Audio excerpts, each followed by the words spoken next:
오늘 말씀을 보면 하나님께서 이스라엘과 함께 하시기에 이스라엘이 다른 나라와 전쟁하러 나아갈 때도 전혀 겁을 낼 필요가 없다고 말합니다. 그리고 이에 대한 근거로 하나님께서 이스라엘 백성을 예전에 종으로 살던 이집트에서 직접 구해냈다. 이것을 그 근거로 이야기를 하고 있습니다. 구약을 읽다 보면 하나님께서 이스라엘에게 뭔가 말씀하실 때 자신을 소개하는 표현들이 있는데 그 중에 하나가 내가 너희를 애굽에서 건져내었다. 애굽에서 구원한 하나님이다. 이 표현을 자주 말씀하십니다. 그렇다면 이 표현 안에는 구체적으로 어떤 뜻이 들어있는지 살펴보도록 하겠습니다. 먼저 신약의 로마서 8장 31절 32절의 말씀 함께 읽어봅니다. 그런즉 이 일에 대하여 우리가 무슨 말하리요? 만일 하나님이 우리를 위하시면 누가 우리를 대적하리요? 자기 아들을 아끼지 아니하시고 우리 모든 사람을 위하여 내주신 이가 어찌 그 아들과 함께 모든 것을 우리에게 주시지 아니하겠느냐? 만약에 이스라엘이 출애굽을 하고 나서 어떤 환경이나 문제 때문에 실패할 운명이었다면 하나님은 애시당초 그들을 애굽에서 구원해내는 일조차도 시작하지 않으셨을 것입니다. 하나님이 이스라엘을 이끌어내서 가나안 땅에 영원히 잘 살게 하시겠다는 이 약속에 대해서 이스라엘 백성이 항상 기억하고 깨달아야 할 중요한 내용이 있는데 그것은 바로 이러한 약속의 성취에서 가장 힘든 순간, 가장 중요한 순간은 바로 그것을 시작할 때입니다. 이게 무슨 말이냐? 애굽에서 나오는 과정이 이 구원에 있어서 가장 어려운 일이라는 것입니다. 이스라엘이 애굽에 있을 때 그들은 거대한 제국 아래 또 그들의 법과 힘 아래 가장 힘없는 잡족속으로 살고 있었습니다. 나중에 가나안 땅에서 다른 나라와 전쟁할 때보다 이 애굽에서 종살이할 때가 가장 힘들었을 때입니다. 애굽은 당시에 가장 큰 제국이었고 가장 강력한 군대와 막강한 조직을 가지고 있었습니다. 그리고 이 출애굽할 때 이스라엘 백성이 애국과 뭔가 싸우려고 준비하거나 훈련한 것은 아무것도 없었습니다. 도저히 자신들 스스로는 어떻게 할 수 없는 이 애굽의 종살이, 이 가장 절망적인 곳에서 누가 힘이 되어 주거나 누가 도움이 되는 것 없이 또 스스로 뭔가 노력하는 것 없이 오로지 하나님이 직접 이 애굽을 무너뜨리고 이스라엘을 구해내셨습니다. 이처럼 그 강대한 애굽을 쳐부수고 자기 백성을 구원하신 하나님이라면 그보다 더 쉬운 일들에 있어서 실패하실 수 있을까요? 이것이 바로 애굽에서 구원하신 하나님, 우리의 편이 되신 하나님에 담겨 있는 의미입니다. 이것을 신약의 관점에서 보면 이렇습니다. 하나님께서 우리를 구원하시기 위해서 자기 아들을 아끼지 않고 십자가에 내어주셨습니다. 우리를 구원하기 위해서 아들을 십자가에 못 박으면서까지 이루어진 일이라면 이제 앞으로 남은 일은 다 사소한 일들입니다. 예수님을 십자가에 내어주셨다는 것, 그것이 이 구원에 있어서 가장 큰 핵심이자 보증이 되는 것입니다. 그리고 그것이 우리가 품고 있는 구원의 확신의 든든한 바탕이 되는 것입니다. 우리가 아직 죄인 되었을 때, 우리가 뭔가 구원을 위해서 노력한 것 아무것도 없을 때 예수 그리스도께서 우리를 위해 십자가에 죽으셨다. 이보다 더 큰 일은 없는 것입니다. 하나님께서 우리를 구원하시기 위해 가장 소중한 존재, 예수 그리스도를 십자가에 내어주셨습니다. 그렇다면 앞으로 일어나는 모든 일에 있어서 하나님이 어떻게 하실까? 두려워할 필요가 없는 것이죠. 자기 아들을 아끼지 않으신 분이 우리를 위해 무엇을 아끼시겠습니까? 이처럼 종되었던 이집트 땅에서 이스라엘 백성을 꺼내신 하나님께서 앞으로 겪을 대적과 그 모든 전쟁에서도 확실하게 이스라엘 편이 되어서 승리하게 하시겠다. 이것이 바로 그들이 전쟁에 나가도 두렵지 않은 이유였고 승리할 수 있는 확신이었습니다. 그러니 우리도 인생을 살아가면서 배워야 할 중요한 신앙 원리가 신명기식으로 말을 하면 하나님께서 우리의 편이 되어주셔서 우리를 늘 승리하게 하실 것이다. 그러한 믿음을 가져야겠다. 이것을 배우는 것입니다. 신명기 20장 3절 4절을 다시 한번 읽어봅니다. 말하여 이르기를 이스라엘아 들으라. 너희가 오늘 너희의 대적과 싸우려고 나왔으니 그들로 말미암아 놀라지 말라. 너희 하나님 여호와는 너희와 함께 행하시며 너희를 위하여 너희 적군과 싸우시고 구원하실 것이라 할 것이며. 예수 그리스도께서 이 땅에 오셔서 우리를 죄에서 구원하시고 언제나 함께하고 계십니다. 그래서 예수님이 이 땅에 오셨을 때부터 임마누엘, 함께하시는 하나님이라는 별칭을 가지게 되셨습니다. 실제로 지금도 예수님은 우리 성도들의 머리가 되시고 우리를 그의 거룩한 몸으로 부르셔서 우리와 결코 떼어낼 수 없는 유기적인 하나의 연합을 이루고 계십니다. 이 하나됨에 우리가 그 안에 있기에 우리를 잡아뜨리려면 먼저 예수님을 넘어뜨려야 합니다. 또 우리를 실패하고 망하게 하려면 이 모든 일을 행하시는 하나님을 돌려놔야 하는 것이죠. 그런데 그 하나님께서 십자가에서 예수님을 내어주셨습니다. 그러면 결코 그런 일은 일어날 수 없는 것이죠. 또한 우리의 인생, 우리의 존재, 우리의 앞날에는 결코 우리 혼자가 아닙니다. 하나님이 늘 우리 편이 되어 주십니다. 사람이 살아가면서 겪는 일 중에 가장 큰 재난은 바로 전쟁입니다. 홍수나 지진, 가뭄 같은 그 어떤 천재지변보다 사람이 직접 일으키는 재앙이 훨씬 더 무서운 법입니다. 왜냐하면 세상에 가장 부패한 것, 타락한 것이 바로 사람이기 때문입니다. 자연이 거칠게 형포를 부리는 것보다 사람이 악독하게 구는 것이 훨씬 더 무거운 것입니다. 그래서 성경이 전쟁을 예를 들어서 말씀하시는 것입니다. 전쟁에 나갈 때도 적군과 싸울 때도 겁내지 말라. 내가 너희의 하나님 됨이라. 오늘날도 여기저기 전쟁의 소식이 들리며 먹고 살기 어렵다는 이야기 많이 합니다. 그러니 이 말씀들도 우리에게 참 실감나게 다가오는 것이죠. 그런데 이러한 어려움, 우리의 처한 현실 속에서 과연 우리가 평소 가져왔던 우리의 평안과 안심, 또 살아갈 근거와 소망이 무엇인지 다시 생각해 보길 바랍니다.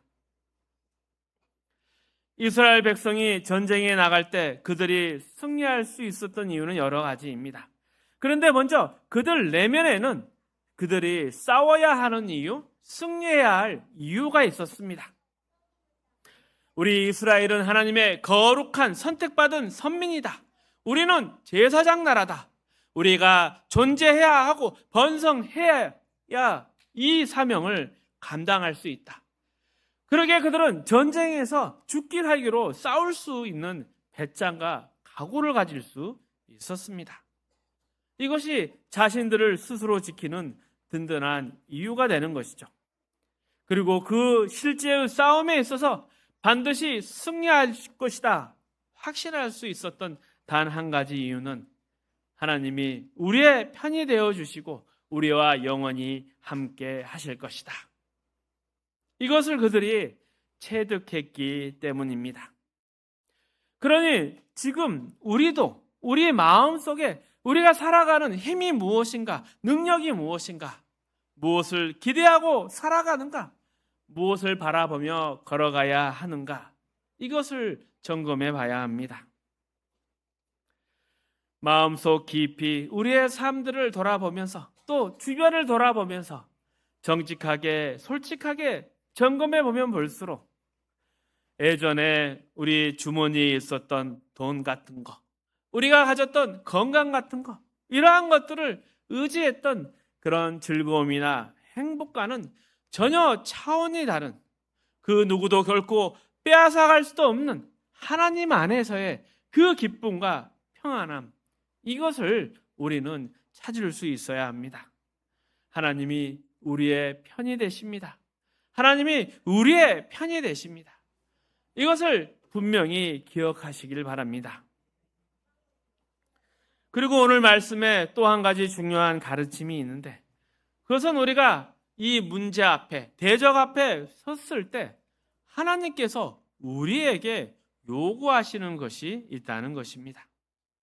그것은 우리가 싸워야 할 대상이 항상 외부의 적이 아니라 항상 우리 안에 적이 있다는 사실입니다. 신명기 10장 12절 22절 말씀입니다. 함께 읽어봅니다.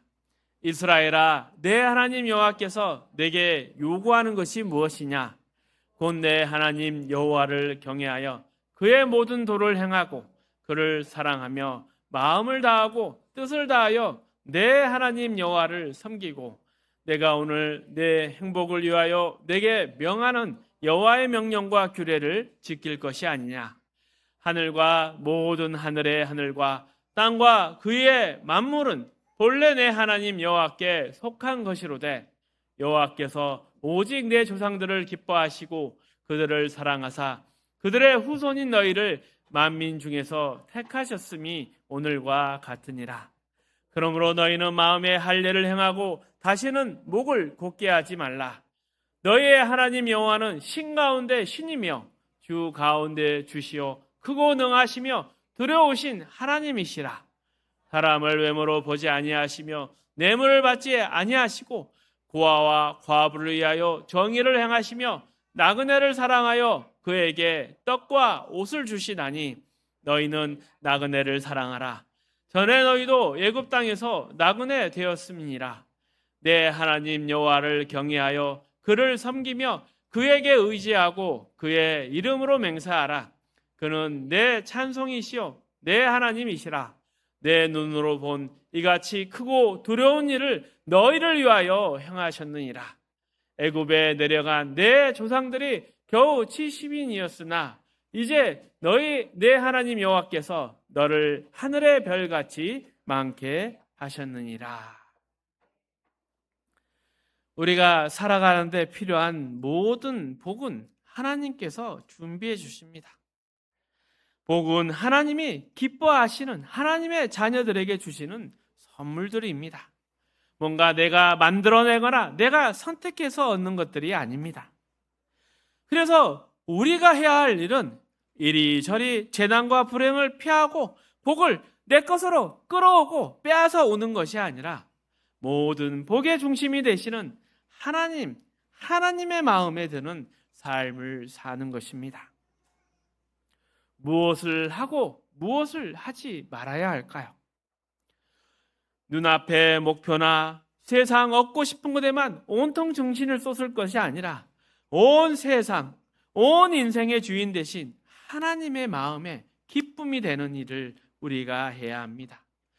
그러기에 마음을 다하고 성품을 다하고 뜻을 다하여 주 너희 하나님을 사랑하라. 이 말씀이 나오는 것입니다. 그리고 이 말씀이 우리 인생의 가장 중요한 싸움입니다. 보통 우리가 먹고 살만할 때는 어떠합니까?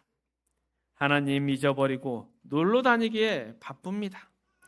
그러다가 어려워지면 하나님 앞에 돌아와 제발 살려달라고 애원을 합니다.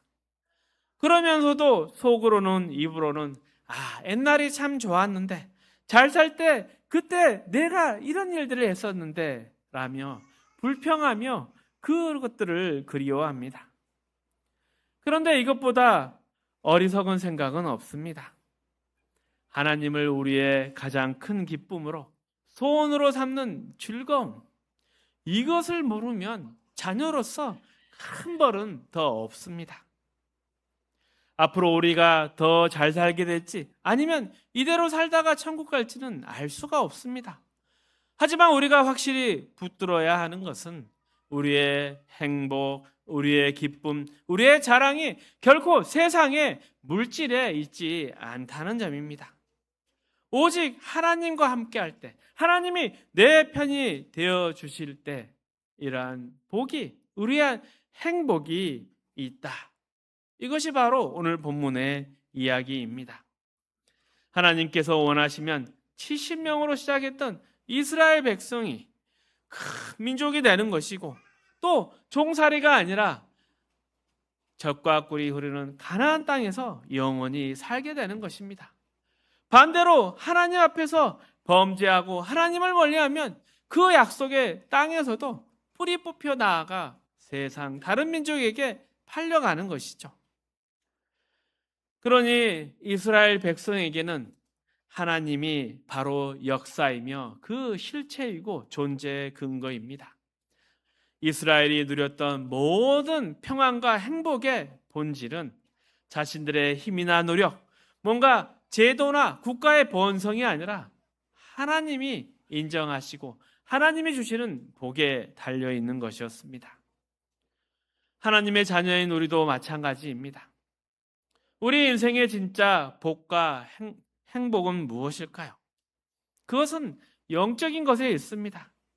우리의 삶의 현장에서 이웃과 가족들 앞에서 하나님의 자녀답게 살며, 또 주신 하나님의 제사장으로서의 역할을 잘 감당하는 것, 그게 우리의 복이고 우리의 번영입니다.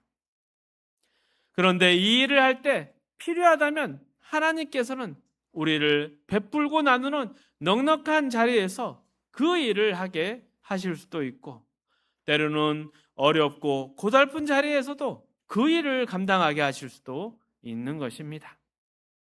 심지어 우리는 순교하는 모습 속에서도 하나님이 영광 받으시고 또 하나님의 놀라운 기적이 일어나는 것을 보는 것입니다.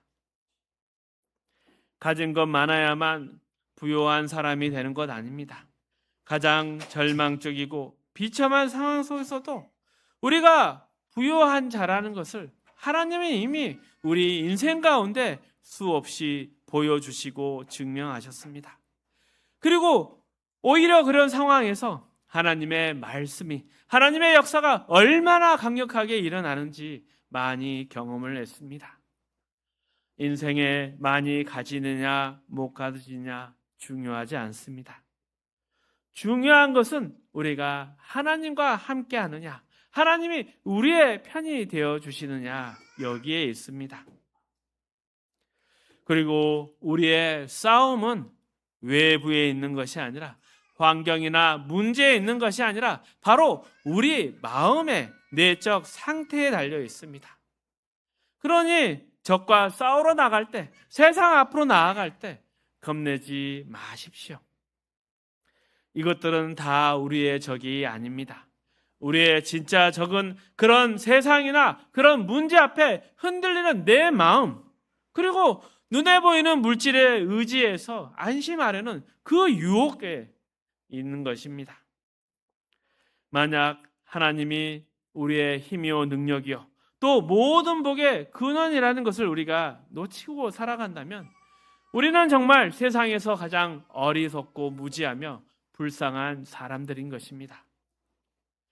로마서 8장에서 환난이나 공고나 박해나 기근이나 적신이나 위험이나 칼이랴, 그 어떤 피조물이라도 우리 주 예수 그리스도 안에 있는 하나님의 사랑 안에서 우리를 결코 끊어낼 수 없으리라, 이 약속을 주셨습니다.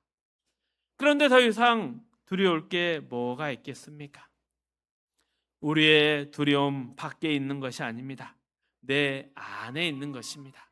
우리의 마음을 지켜야 우리의 생명을 지킬 수 있고 우리의 영생과 천국에 다다를 수 있는 것입니다. 그리고 가만히 생각해 보면 우리가 뭔가 잃어버린 것은 하나도 없습니다. 만약에 예전에 내가 많이 가졌다, 근데 지금은 없다, 이렇게 생각하는 이유는 당시에는 내가 정말 가졌었다, 이것으로 착각하는 것이기 때문입니다. 뭘 가졌다고 생각합니까? 시간입니까? 돈입니까? 물질이나 권세, 건강입니까? 하지만 영적인 눈으로 보면 이 모든 것들은 이 땅에 속한 것이고 영원한 것이 아닙니다. 있다가 사라지는 것이고 거짓되고 헛된 것들입니다. 진짜 영적인 차원에서 본다면 예전에 그 시간과 그 때는 다 잃어버린 상태였고 이제야 비로소 진짜 제자리로 왔고 진짜 부유한 자가 된 것입니다. 그런데 자꾸 옛날에 가졌던 그때로 돌아가기를 원하고 그때에 대해서 생각을 하고 있다면 그것은 우리가 아직 착각하고 있는 것입니다. 구약에 하나님은 이스라엘 백성들에게 군사력을 의지 못하도록 말을 키우지 못하게 했습니다. 물론 지금은 그때와 다르지만 하나님만을 의지해야 하는 원리는 다 똑같습니다. 우리의 모든 삶의 영역, 어떤 조건과 문제 앞에서도 하나님은 우리의 방패가 되어주시고 우리의 든든한 산성이시며 구원이며 얻을 상급이고 자랑이 되어주십니다. 우리 인생의 정답이 되어주십니다. 요즘 더 살기 힘들다, 더 느껴지는 이유, 돈 펑펑 쓰고 시간 내 맘대로 쓰다가 그것을 못하게 되고 그렇게 되니 더 크게 다가오는 착각일 뿐입니다. 그것은 우리가 잠시 한눈을 팔고 있던 것이고 헛된 꿈을 꾸고 있던 것입니다. 이제야 정신 차리고 우리는 원래 있어야 할 자리에 들어와 있는 것입니다. 그리고 이러한 하나님의 자녀로 살아가는 것, 우리의 마음 지키고 살아가는 것은 뭔가 거창한 것이 아니라 그저 주신 하루하루를 성실하고 정직하게 자녀답게 살아가는 매일의 문제입니다.